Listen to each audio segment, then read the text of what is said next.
ये आकाशवाणी रायपुर है। छत्तीसगढ़ी समाचार बुलेटिन के संग किरण वर्मा के जय जोहार। अब सुनाओ आज के प्रमुख समाचार। प्रधानमंत्री आज नासिक में 27वां राष्ट्रीय युवा महोत्सव के शुभारंभ करें। कहिन कि देश के भविष्य युवा मन ऊपर निर्भर है। प्रधानमंत्री के संबोधन के छत्तीसगढ़ के जम्मू जिला मुख्यालय और नगरीय निकाय मन में सीधा प्रसारण करेगिस और छत्तीसगढ़ ले अयोध्या भेजेगिस 2 ट्रिक्स साग भाजी। मुख्यमंत्री करीन रवाना। अब समाचार विस्तार ले।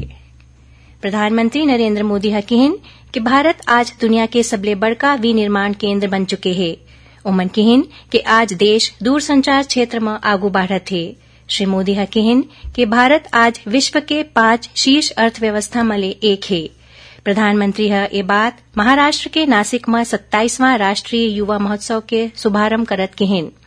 राष्ट्रीय युवा दिवस में राखे गए कार्यक्रम में प्रधानमंत्री युवा मन के आदर्श स्वामी विवेकानंद के उल्लेख करत कहिन कि स्वामी जी ब्रिटिश शासन के दौरान देश में एक नया ऊर्जा संचारित करीन।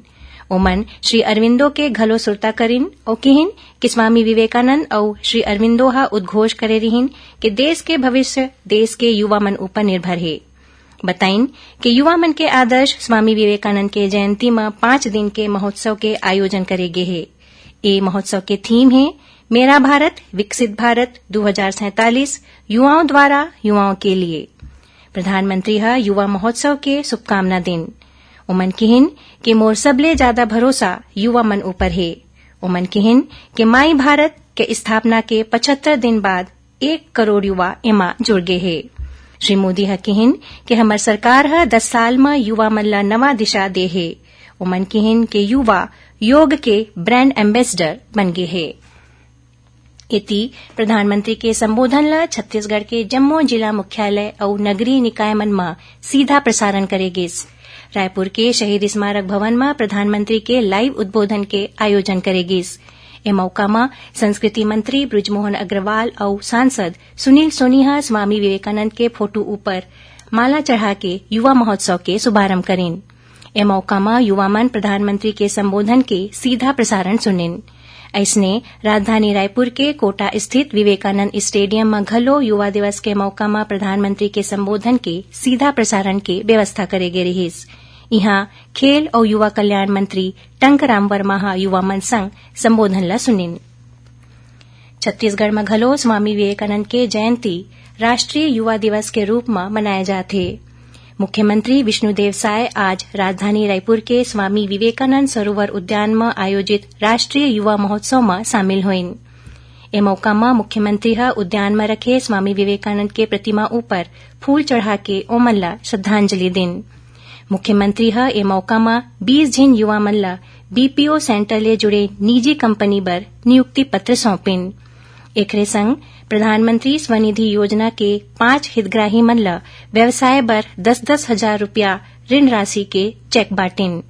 उन्हें स्टार्टअप कंपनी शुरू करैया युवा ललित ला सम्मानित करीन। ए मौका में रायपुर सांसद सुनील सोनी घलो मौजूद रहीन। उती बिलासपुर के विवेकानंद उद्यान में राष्ट्रीय युवा दिवस और स्वामी विवेकानंद जयंती समारोह के आयोजन करेगिस। इस दौरान उप मुख्यमंत्री अरुण साव उद्यान में रखे स्वामी जी के प्रतिमा ऊपर माला पहना के उमन ला नमन करीन। ए मौका में श्री साव कहिन कि भारत देश के प्रतिष्ठा और पुराना वैभव ला लौटाए में स्वामी विवेकानंद जी के महत्वपूर्ण योगदान हरै।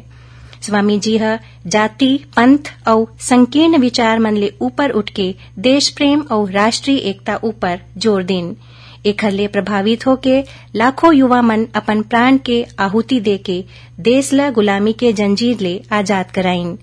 कार्यक्रम के दौरान विवेकानंद उद्यान में भारत माता के आरती करेगिस। जेखर बाद उप मुख्यमंत्री राष्ट्र स्वाभिमान यात्रा ला रवाना करीन।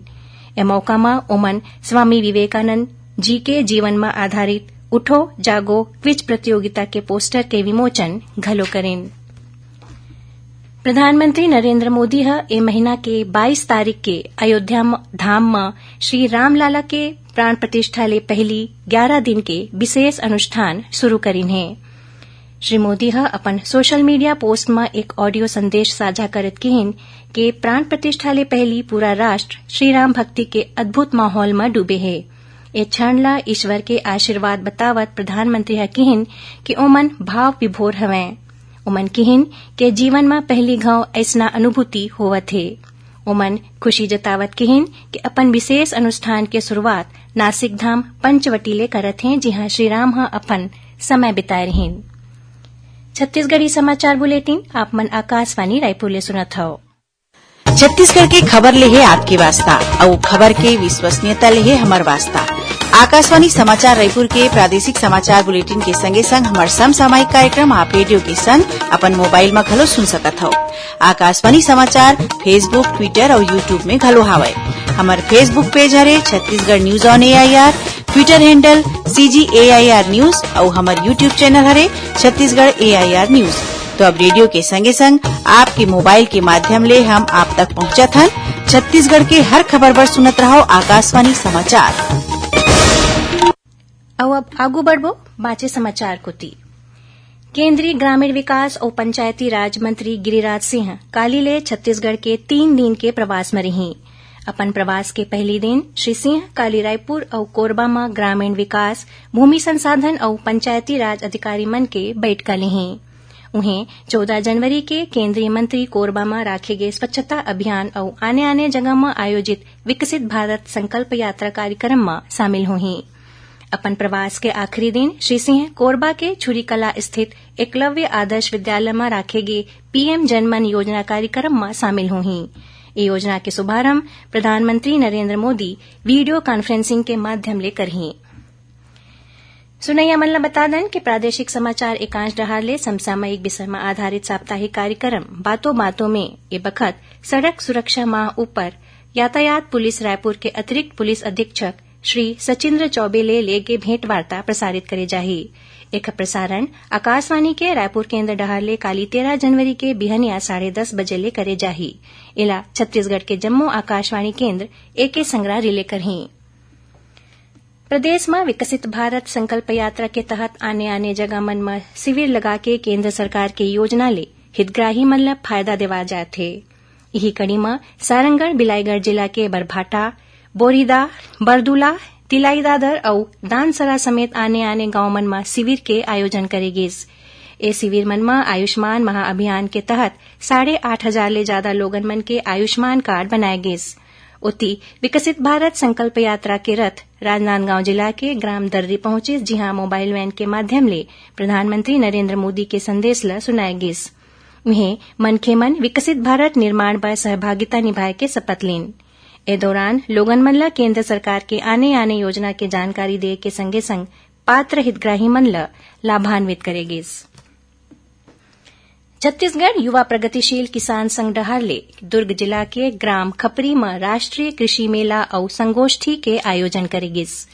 ए मौका में मुख्यमंत्री विष्णुदेव साय ह श्रीराम प्राण प्रतिष्ठा कार्यक्रम बर किसान संघ डहारले भेजे जात साग भाजी ले 2 ठीन ट्रक ला हरा झंडा दिखा के श्रीराम जन्मभूमि अयोध्या बर रवाना करेन। कार्यक्रम में मुख्यमंत्री कृषक प्रशिक्षक और प्रदेश के उन्नत और प्रगतिशील किसान मन ला सम्मानित करेन। कांकेर जिला के पखांजूर में पाछू दिन होए भाजपा नेता असीम राय के गोली मार के करे गए हत्या के मामला में पुलिस कांग्रेसी नेता बप्पा गांगुली और पार्षद विकास पाल ला गिरफ्तार करे है।